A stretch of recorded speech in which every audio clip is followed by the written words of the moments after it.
Ini tema kita bulan Agustus, set an example, menjadi teladan. Dan ayat yang diambil adalah ayat dari 1 Timotius 4 ayat 12 yang saya percaya sudah sangat familiar buat kita semua. Dikatakan di sana, jangan seorang pun menganggap engkau rendah karena engkau muda. Jadilah teladan bagi orang-orang percaya dalam perkataanmu, dalam tingkah lakumu, dalam kasihmu, dalam kesetiaanmu, dan dalam kesucianmu. Sepanjang bulan ini, kita akan belajar sama-sama bagaimana kita menjadi seorang Kristen yang menjadi teladan di dalam setiap aspek kehidupan kita. Saya sangat percaya bahwa dunia ini, saat ini, memerlukan inspirasi. Dunia memerlukan contohan-contohan bagaimana caranya melakukan sesuatu dengan cara yang benar. Saudara-saudari bisa lihat kalau bagaimana kekuatan dari sosial media ya. Kalau sesuatu sudah dijadikan viral, ya baik itu sisi yang buruk maupun sisi yang baik terutama, itu menjadi beritanya menjadi begitu besar dan menjadi inspirasi bagi banyak orang. Saya percaya ini dunia lebih membutuhkan contohan-contohan teladan-teladan yang baik. Dan itu berarti adalah kesempatan bagi kita untuk bisa menunjukkannya dalam kehidupan kita pribadi, lepas pribadi. Bapak, Ibu, dan saudara-saudari kasih dalam Tuhan, tujuan daripada surat Paulus kepada Timotius yang pertama, itu kurang lebih adalah yang pertama, untuk menasihati Timotius mengenai kehidupan pribadinya dia, dan pelayanannya, agar dia menjadi teladan. Yang kedua, tujuan Paulus menulis surat kepada Timotius, waktu itu dia dikasih tanggung jawab untuk memimpin jemaat di Efesus, adalah untuk memastikan, mempertahankan kemurnian Injil dan standar hidup pengikut Tuhan dari pencemaran ajaran oleh guru-guru palsu. Jadi sama dengan topik yang Paulus tulis surat kemarin kepada jemaat di Kolose. Kita juga lihat problemnya sama, jemaat di Efesus dengan jemaat di Kolose. Karena ada mulai banyak guru-guru palsu yang mengajarkan hal-hal yang menyimpang daripada pemberitaan Kristus. Dan yang ketiga, tujuan surat Paulus menulis kepada Timotius adalah memberikan dia arahan mengenai berbagai urusan dan kebutuhan di dalam gereja di Efesus. Kita lihat nanti contohnya ada bagaimana mengurusi memilih diaken, penatua, dan petugas-petugas bagi gereja. Kemudian juga bagaimana memenuhi kebutuhan-kebutuhan dari para janda yang sudah banyak ada dalam gereja. Paulus memberikan arahan mengenai berbagai urusan dan kebutuhan dalam gereja di Efesus. Nah, saudara-saudara yang kasih dalam Tuhan, kita bisa lihat hari ini, topik yang utama sebenarnya kalau kita melihat, karena ada ditulis beberapa kali dalam surat Paulus kepada Timotius, adalah tentang bagaimana dia harus menghadapi ajaran-ajaran yang sesat.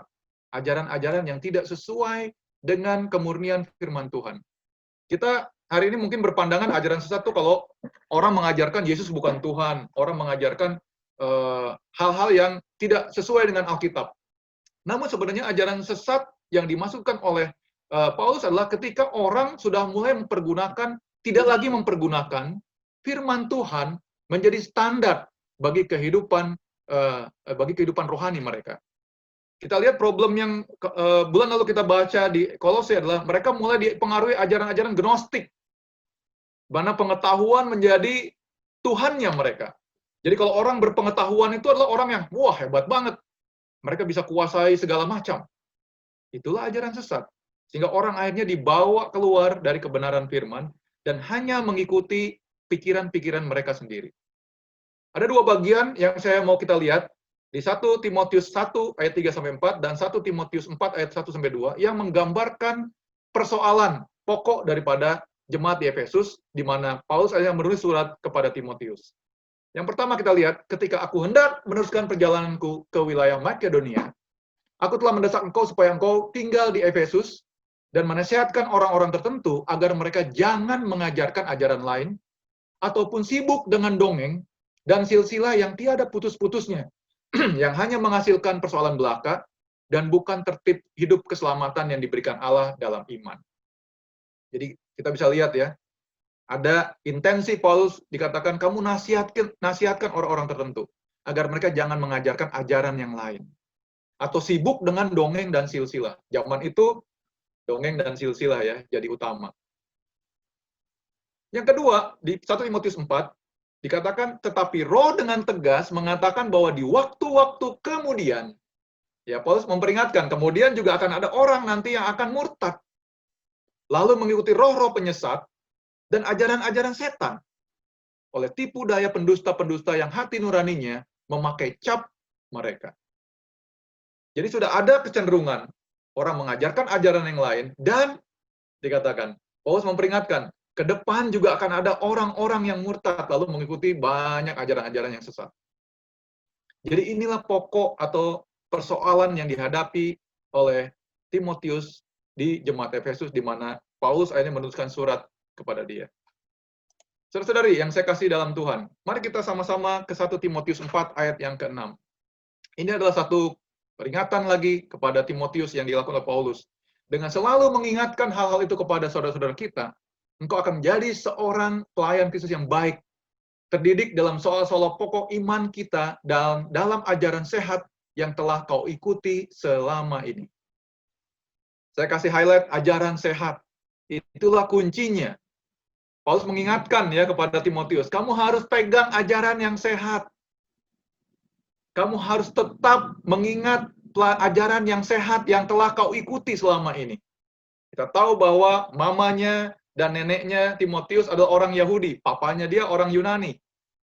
Ya. Jadi dari kecil orang tuanya sudah mengajarkan Timotius tentang hukum Taurat dan ajaran firman Tuhan kepada dia. Paulus bilang, kamu harus terus mengingat dan ingatkan juga saudara-saudara yang lain. Ya, supaya mereka tetap dalam ajaran yang sehat yang telah kau ikuti selama ini. Saudara-saudari, saya mungkin memperlihatkan kepada kita bahwa menjadi contohan adalah sangat penting. Karena ketika kita tidak melihat contohan yang benar, teladan yang benar, kita akan terdorong atau tergeser untuk mengikuti ajaran-ajaran lain yang tidak sesuai dengan firman Tuhan. Inilah kira-kira kalau saya menggambarkan ajaran sehat dan ajaran yang tidak sehat, atau ajaran yang sakit, ya, yang tidak sesuai dengan firman Tuhan. Ada 3 hal yang berbeda, ya. Ajaran yang sehat loh, ajaran yang sesuai, ajaran untuk hidup sesuai dengan ajaran Kristus. Tapi kalau kita lihat nanti di kitab 1 Timotius, bahwa ajaran yang tidak sehat itu isinya banyak larangan-larangan yang bersifat jasmani. Ya. Ajaran-ajaran yang isinya bersifat larangan-larangan yang bersifat jasmani. Kita bisa lihat di sana, itu larangan-larangan yang apa ya, melarang orang. 1 Timotius 4 ayat yang pertama mengatakan, tetapi roh dengan tegas mengatakan di waktu kemudian ada orang yang akan murtad, lalu mengikuti roh-roh penyesat dan ajaran-ajaran setan, oleh tipu daya pendusta-pendusta yang hati nuraninya memakai cap mereka. Mereka itu melarang orang kawin, melarang orang makan makanan yang diciptakan Allah, supaya dengan pengucapan syukur dimakan oleh orang yang percaya dan yang telah mengenal kebenaran. Itulah ajaran yang tidak sehat. Kemudian yang kedua, ajaran sehatlah Kristus adalah sumber kehidupannya. Sumber kehidupan kita. Tapi ajaran yang tidak sehat, Kristus hanya jadi objek saja. Hari ini betapa banyak saya dan saudara-saudari sering melihat bahwa Kristus hanya jadi objek. Kalau ada kebutuhan, baru datang sama Tuhan. Kalau ada permintaan, baru datang sama Tuhan. Kalau ada pergumulan, baru datang sama Tuhan. Ketika senang, enggak. Kristus dilupakan. Itulah, Kristus hanya menjadi objek. Itu ajaran yang tidak sehat.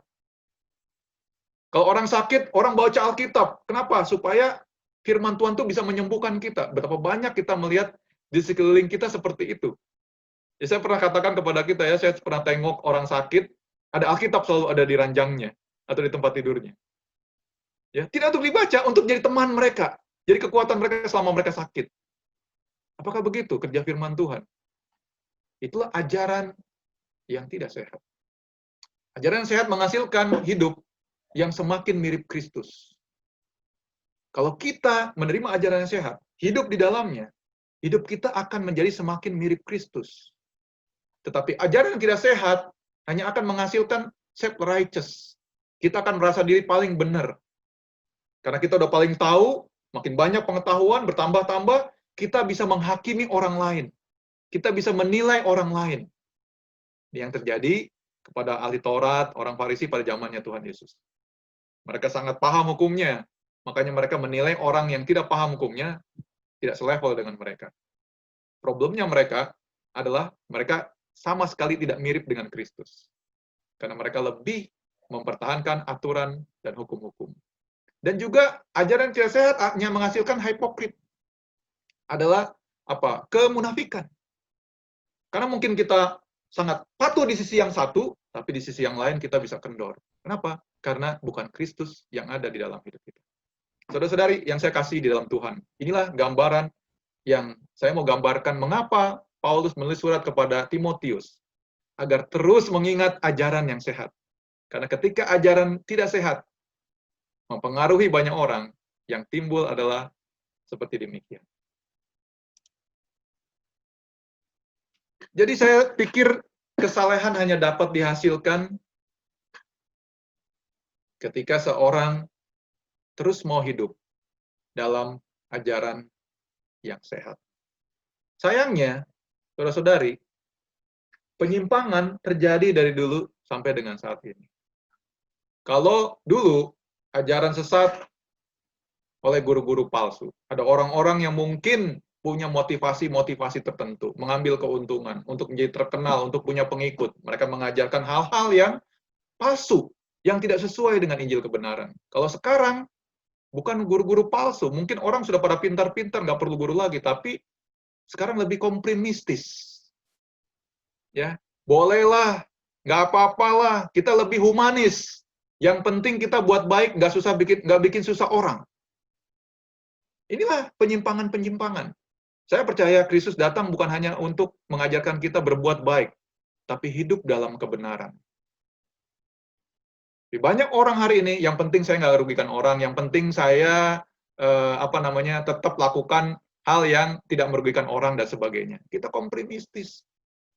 Ya, kita memang tidak buat sama dengan orang-orang di dunia pada umumnya, tapi beda-beda tipis. Itulah kompromistis. Yang kedua, penyimpangan kita mulai sibuk ya. Kalau dulu sibuk dengan dongeng, dengan silsilah, yang akhirnya menimbulkan persoalan. Kalau sekarang kita sibuk dengan mengejar kemakmuran dan kenyamanan hidup menjadi sebuah tujuan utama dalam hidup kita.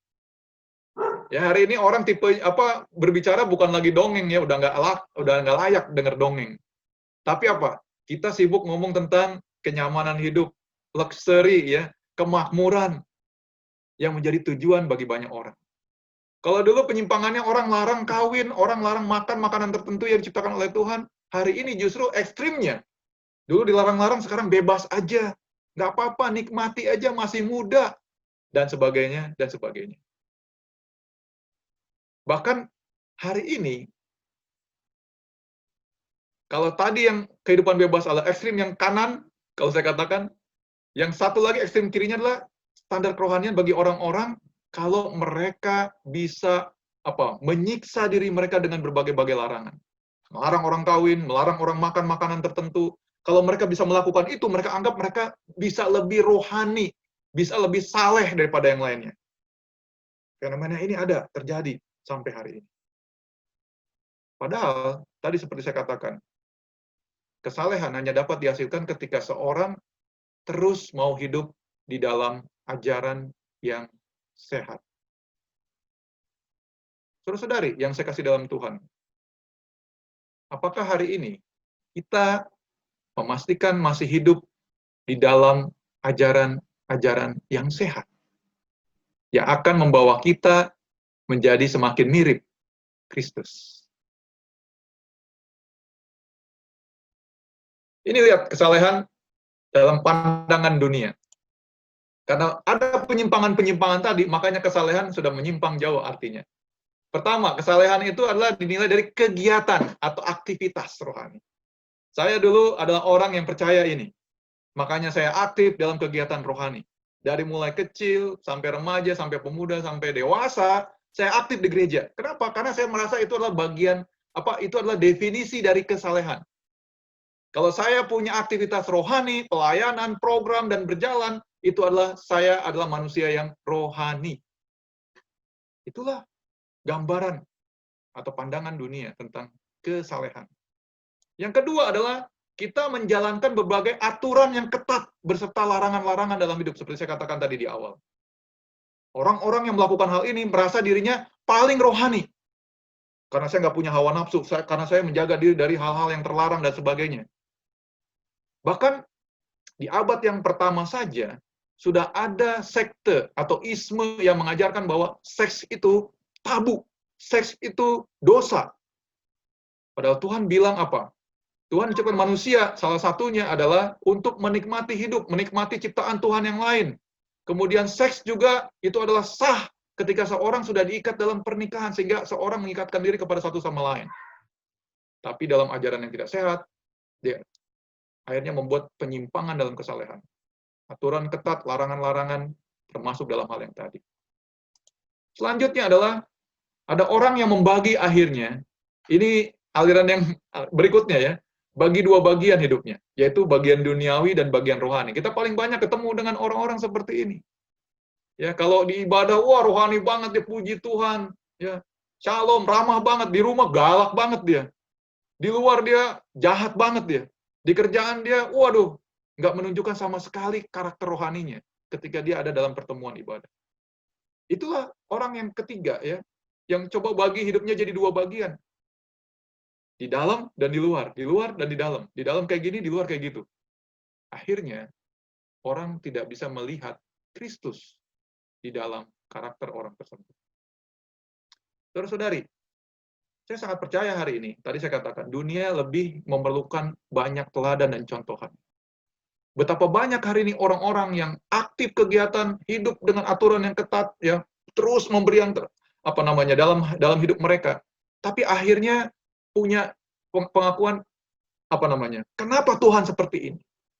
Kenapa Tuhan nggak jawab doa saya? Kenapa Tuhan memberikan kesulitan dalam hidup saya? Dan jadi akhirnya dia pahit.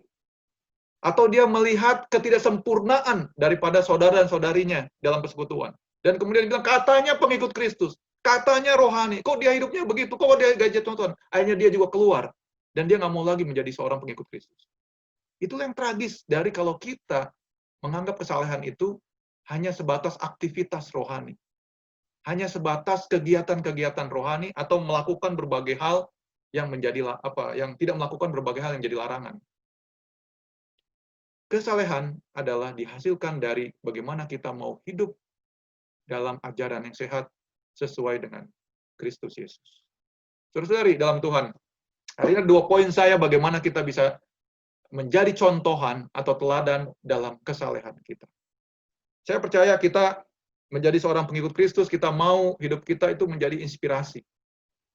Dan saya percaya Injil bisa diberitakan, salah satunya juga dengan orang melihat contohan dalam kehidupan kita. Mari kita lihat sama-sama, apa bagian yang pertamanya? Yang bagian pertama adalah memastikan bahwa Kristus hadir, ada di dalam hidup kita. Kristus ada di dalam hidup kita. Itulah kita bisa menjadi contoh atau teladan dalam kesalehan.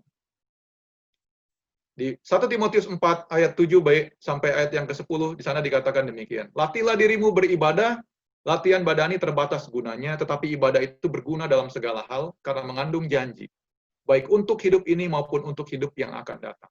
Perkataan ini benar dan patut diterima sepenuhnya. Itulah sebabnya kita berjerih payah dan berjuang karena kita menaruh pengharapan kita kepada Allah yang hidup, Juru Selamat semua manusia, terutama mereka yang percaya. Pasal 4 ayat 7b tadi kan, latihlah dirimu beribadah. Hari ini, apakah kita menjadikan ibadah ini sebagai latihan? Ya, selama masa COVID-19, di mana banyak aspek dalam kehidupan kita, terutama pekerjaan dan rutinitas kita, jadi berubah. Kita mungkin sekarang sudah mulai kembali ke new normal, sudah mulai masuk kerja, tapi jamnya tidak penuh. Selama masa-masa itu, apakah kita melatih diri kita untuk datang dan beribadah kepada Tuhan? Sayangnya justru saya lihat banyak dari kita bergumul ya dalam masa-masa seperti ini.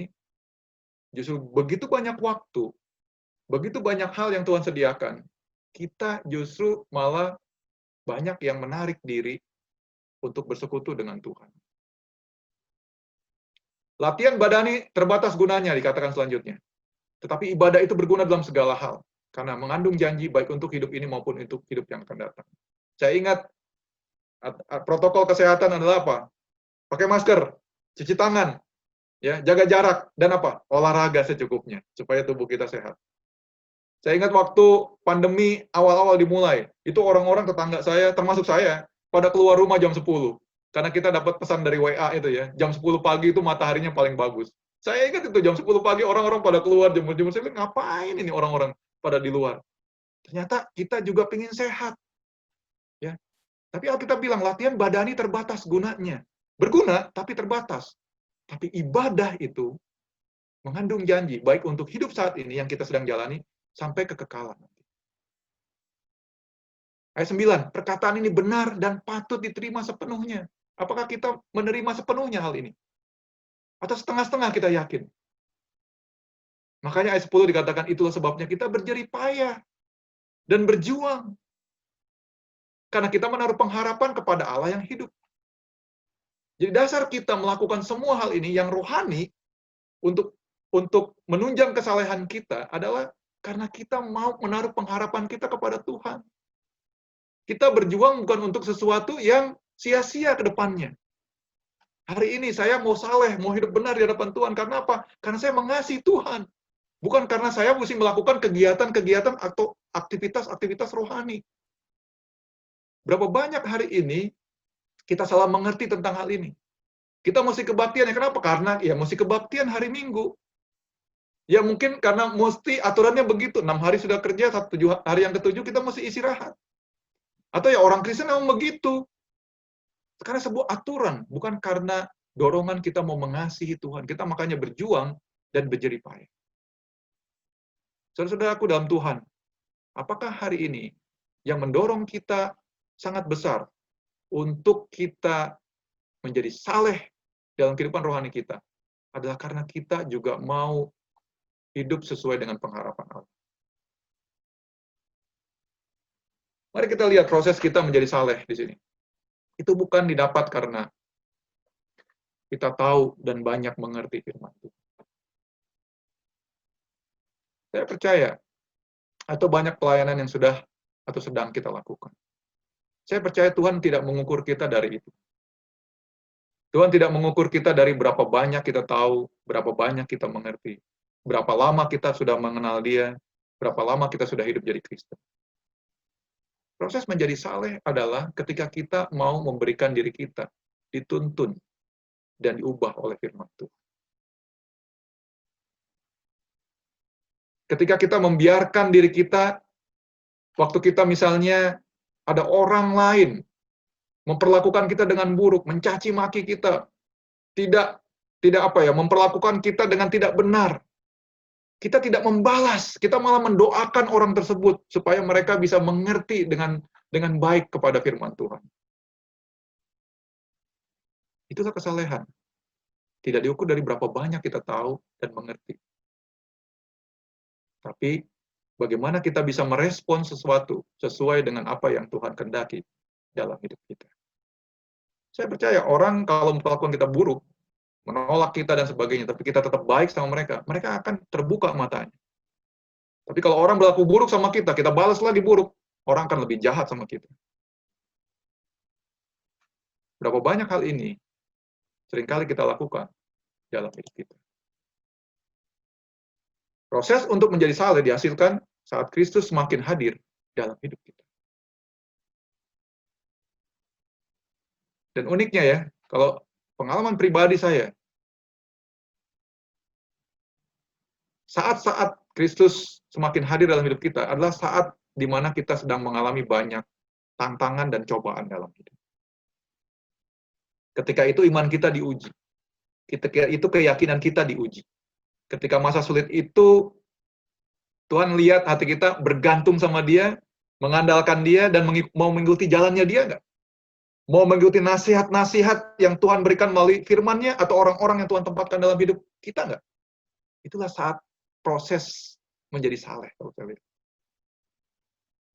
Pengalaman-pengalaman yang saya alami dalam kehidupan rohani saya, bahwa Kristus makin hadir itu saat ada tantangan. Kita lihat aja hidup Paulus. Dia contoh Kristus. Dia bilang, aku mau menggenapkan dalam dagingku apa yang masih kurang dalam penderitaan Kristus. Dan kita bisa lihat itu nyata dalam kehidupan Timotius. Proses untuk menjadi saleh dihasilkan saat Kristus semakin hadir dalam hidup kita. Hidup kita makin mirip Kristus. Kita makin punya karakter Kristus. Makin punya belas kasihan, pengampunan, mengasihi jiwa yang hilang, punya kemurnian, dan punya kesetiaan. Hari ini, apakah kita memiliki karakter-karakter itu dalam hidup kita? Kalau kita disakiti orang, kalau kita dijahatin orang, apakah kita dengan segera memberikan pengampunan? Atau kita berbuat salah menyakiti hati orang, apakah kita minta pengampunan dari orang lain kepada kita atas kesalahan yang kita sudah buat? Ini adalah karakter Kristus. Punya belas kasihan, pengampunan, dan mengasihi jiwa-jiwa yang hilang. Serta kemurnian dan kesetiaan. Saudara-saudari yang saya kasih dalam Tuhan, inilah kira-kira yang pertama, di mana kita mau menjadi teladan dalam kesalahan, yaitu Kristus hadir di dalam hidup kita. Yang kedua adalah perubahan dalam karakter kita. Pasal 4 ayat yang ke-11 di sana mengatakan kepada kita, 1 Timotius. Beritakanlah dan ajarkanlah semuanya itu. Janganlah seorang pun menganggap engkau rendah karena engkau muda. Jadilah teladan bagi orang percaya dalam perkataanmu, dalam tingkah lakumu, dalam kasihmu, dalam kesetiaanmu, dan dalam kesucianmu. Saya dikatakan bahwa yang kedua, kalau orang mau melihat kalau kita mau jadi teladan dalam kesalehan kita, orang harus bisa melihat perubahan karakter kita, saudara-saudara. Orang nggak akan respect kalau orang belum melihat ada perubahan dalam karakter kita. Kita mungkin bisa sharing iman kita, kita bisa memberitakan Injil kepada orang lain, tapi kalau orang belum melihat ada perubahan dalam karakter kita, kita masih jadi orang yang sama. Apalagi kalau kita mau membantu keluarga kita untuk mengenal Kristus, orang-orang yang kita kenal. Mereka sangat kenal siapa kita.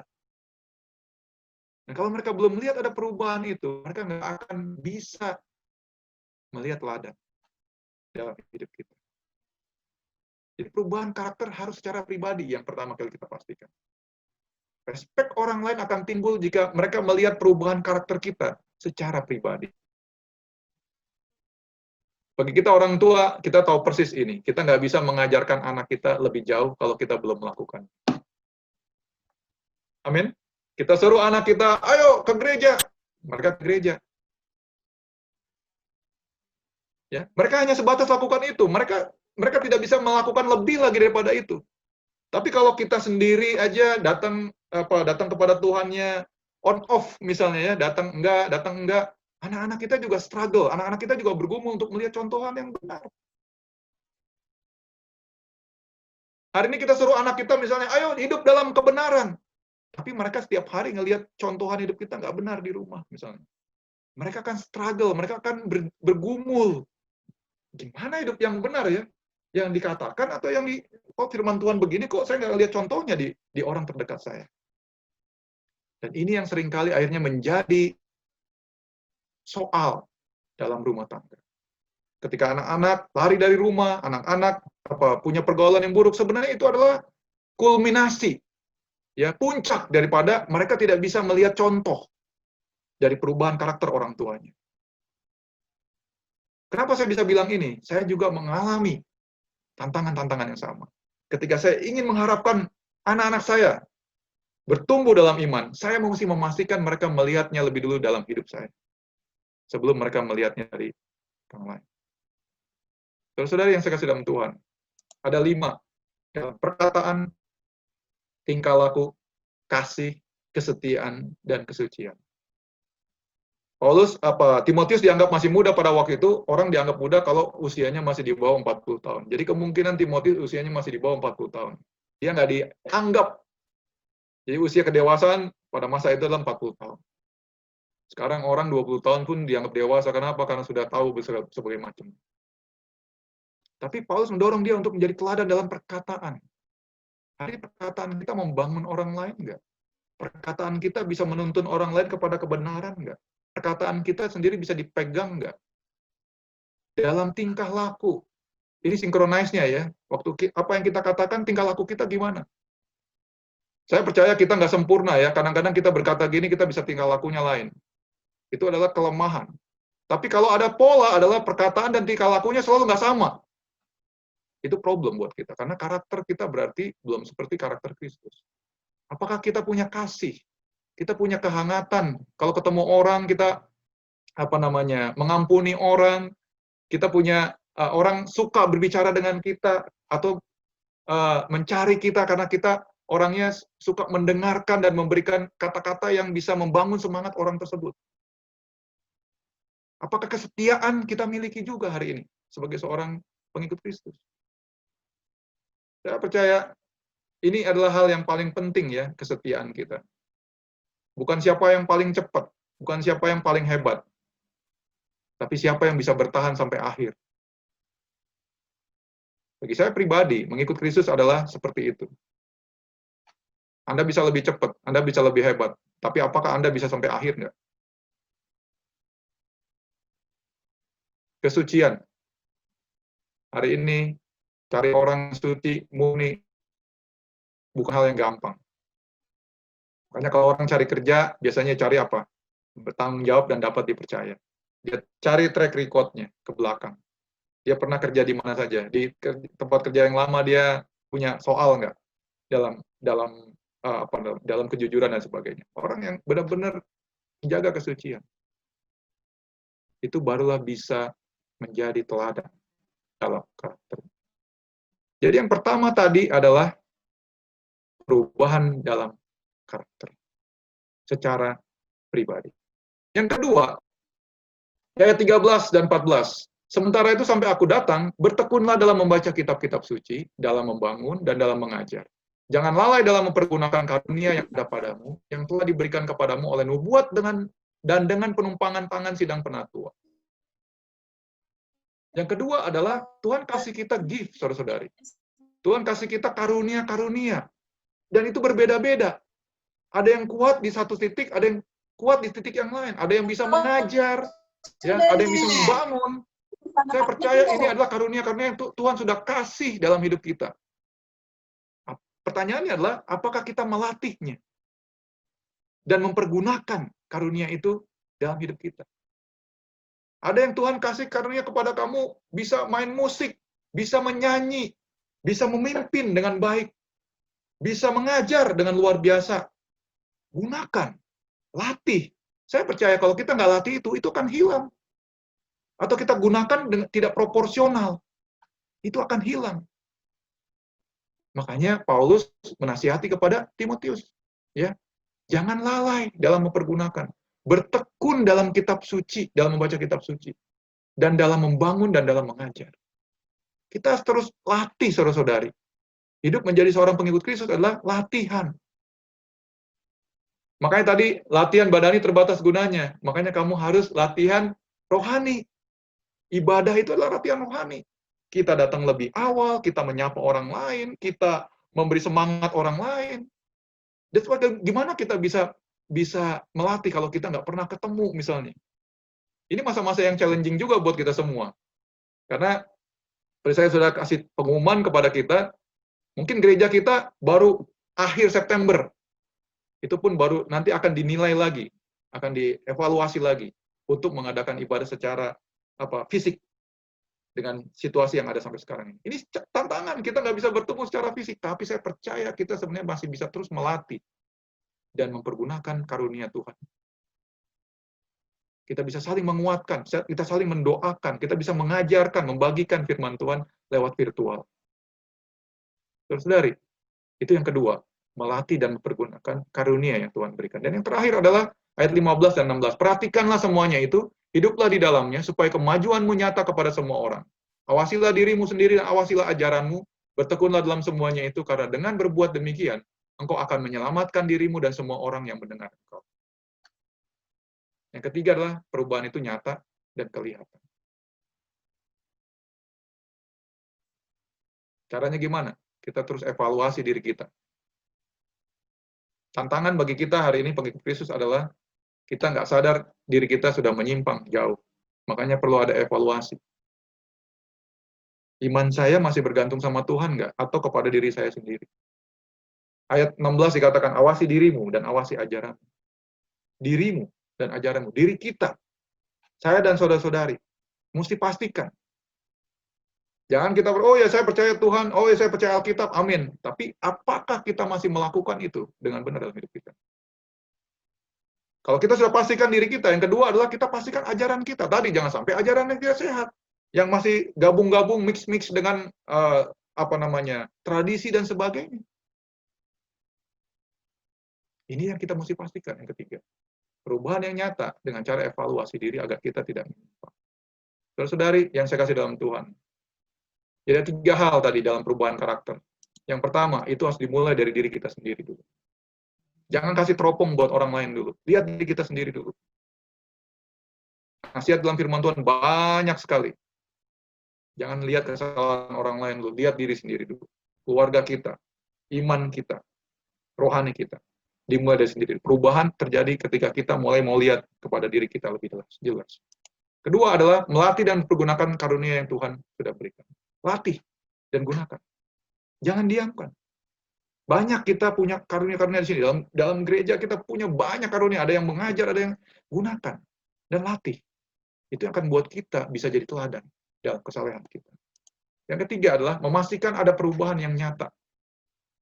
Dan terus melakukan evaluasi. Supaya kemajuanmu nyata. Orang akan suka kalau lihat pernikahan kita berubah. Orang akan suka kalau lihat cara kita memparenting anak kita berubah. Orang akan suka kalau lihat karakter kita berubah dari orang yang cool, ya dari orang yang cuek menjadi orang yang hangat.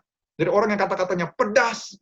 Orang kalau dekat sama kita pedas banget. Kalau kita udah lagi bad mood, kita ngomongnya asal-asalan.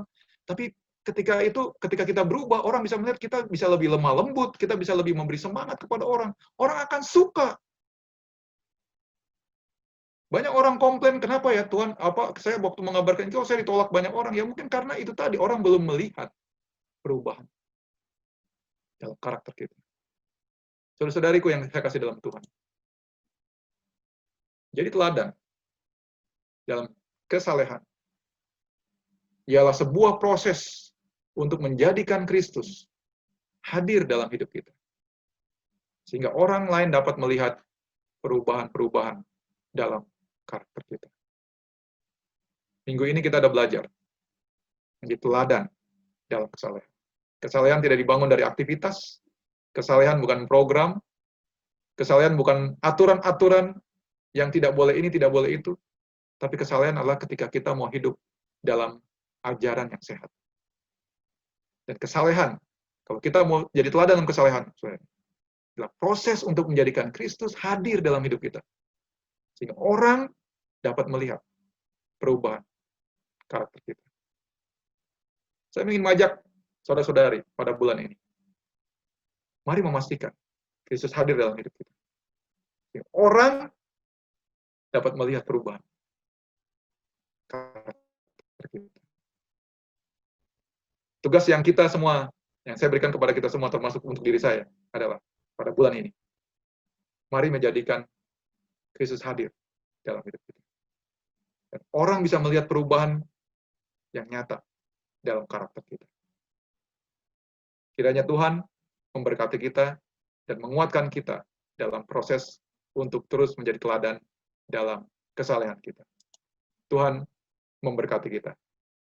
Amin.